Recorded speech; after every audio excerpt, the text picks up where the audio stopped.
First, you roll out a slab of clay. You can use anything round to do this. A rolling pin is perfect. You can use a Pringles can, a bottle, whatever. Next, you're going to cut it out and use a template. The template needs to be a square so that all your pieces are the same size. You will need to make your own template using a piece of paper. Mine is 5 inches. You can use one at least 3 inches or more. It's up to you. You will be cutting out at least 5 pieces now, or 6 for your lid, or you can do your lid later if you choose. Fresh clay like this will be way too wet to start building, so you can either cover it up with a bag overnight, or you can leave them out for about an hour or so and then start building when they're leather hard.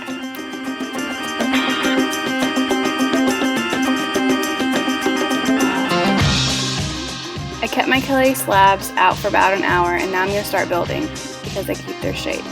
First, you're going to score, and then you're going to add your slip, stick it together, and smooth it out. It's important that you do this, otherwise your box will not stay together.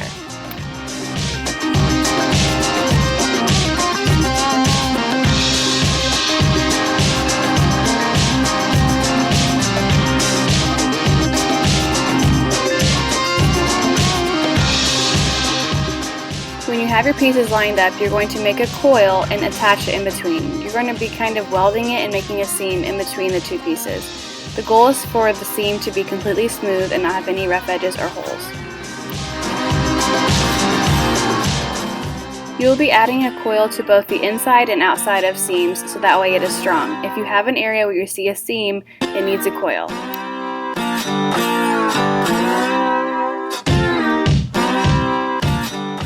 Now you're going to smudge and smooth out your coil. You can use your fingers or a tool.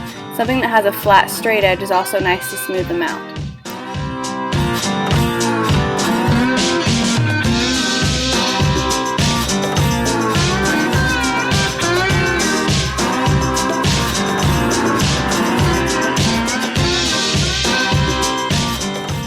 Now I'm going to be adding a coil on the inside corners of the seams that I see right now.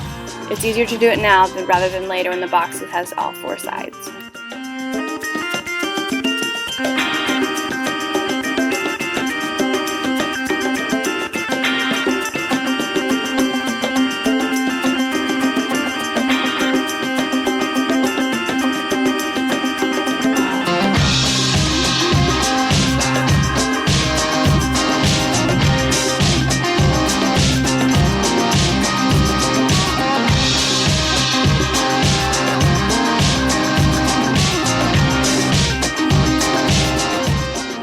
Now I'm adding my last slab for the side of the box.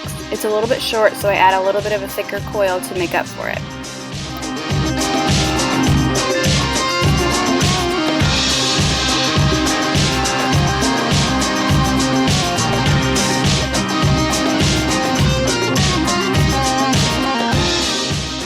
Now I'm going to go through and make sure I don't have any gaps or holes on the inside and continue doing the seams that are inside the box. I'm also going to make sure everything is smooth and nice and finished looking.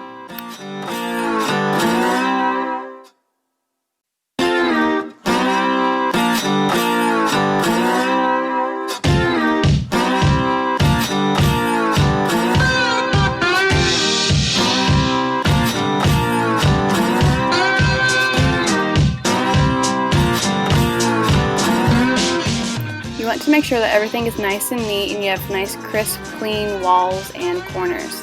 You can do this best when it's leather hard.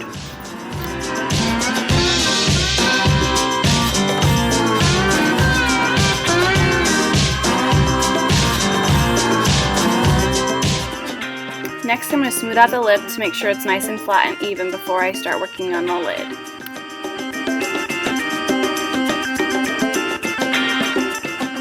Before I start the lid, I flipped over my box and made sure I covered and filled the seams that are on the bottom of the box. You do the same thing like you did before with the coils, and make sure it's smoothed out and even.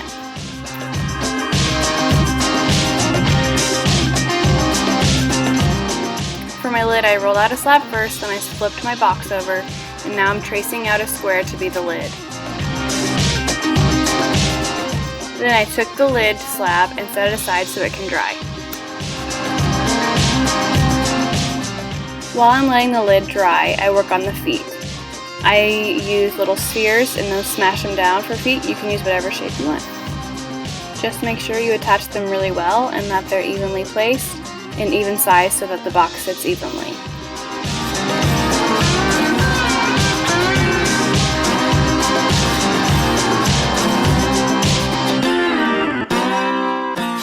Now I'm going to take my lid and line it up at the top and cut off the extra stuff that I don't need.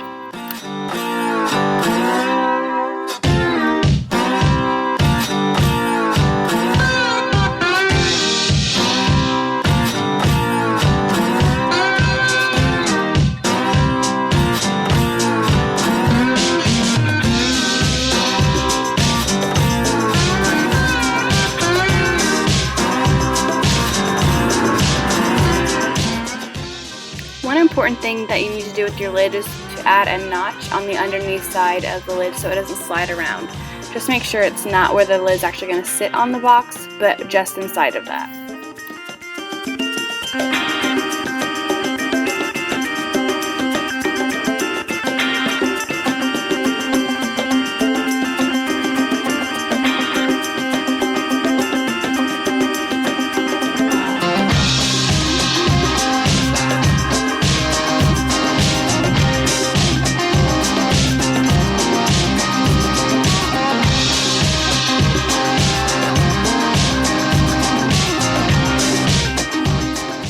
Now you're going to make your knob and attach it to the top of your lid.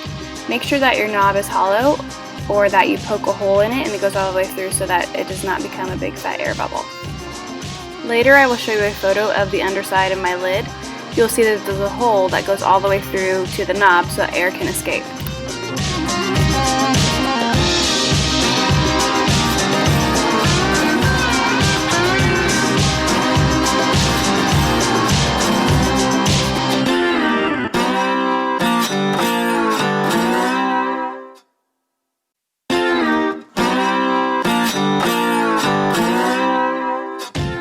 Now that the construction is done, now you're going to add your details to the box and personalize it a little bit. You can add clay, you can carve, you can do it however you want. Just make sure that your clay continues to be wet enough so you can attach pieces on there without it falling off. If you let it dry out too much, you can't add to it.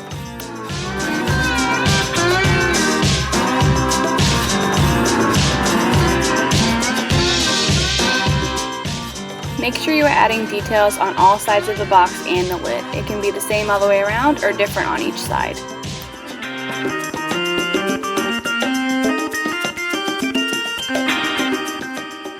Here's an image of my finished slab box with all the construction details being done. You'll notice my lid is a little bit off, and that's because of the drying time and the difference between the box and the lid, so hopefully they'll line up when they're all dry. Here's the underneath side of my lid. If you want to make your notch be a complete square all the way around, you can. You'll also notice the hole that goes up through the knob. Here's an image that shows the feet and the box sitting level. Here's a rundown of your slab box requirements. Your box must be at least 3 inches tall and wide. It can be larger. Mine was 5 inches. You must include a lid with a knob. You must include feet, and it must be personalized all the way around, and must be watertight as well. So just use your creativity, take these requirements, and then run with it. You can do it however you want.